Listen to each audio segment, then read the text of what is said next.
OTT ప్లాట్ఫామ్స్లో ప్రసారమవుతున్న content పట్ల కేంద్రం ఇప్పటికే పలుమార్లు హెచ్చరికలు జారీ చేసింది. ఏ రేటింగ్ ఉన్న కంటెంట్తో పాటు అశ్లీల కంటెంట్ను కూడా అందుబాటులో ఉంచడం చట్టరీత్యా నేరమని, వీటిని కట్టడి చేసేలా నిబంధనలను రూపొందించాల్సిందేనని కేంద్రమేనని justice BR Gavai, justice Augustine George Masih ధర్మాసనం ఇప్పటికే పేర్కొంది. అయితే తాజాగా అశ్లీల కంటెంట్ ప్రసారంపై సుప్రీంకోర్టులో విచారణ జరిగింది.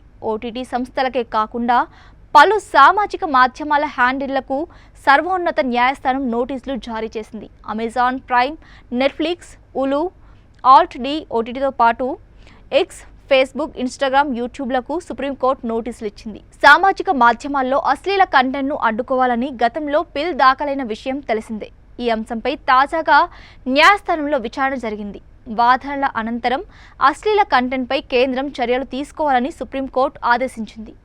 ఆన్లైన్ వేదికల్లో లైంగిక అశ్లీల కంటెంట్ తీవ్రమైన విషయమని, వెంటనే ఈ అంశంపై విచారణ జరపాలని న్యాయవాది జైన్ విజ్ఞప్తి చేశారు. చట్టం ప్రకారం నిషేధించిన ఏ కంటెంట్ను కూడా ఓటీటీ ప్లాట్ఫామ్స్లో ప్రసారం చేయకుండా ఉండేలా చూడాలని ప్రభుత్వానికి కోర్టు సూచించింది.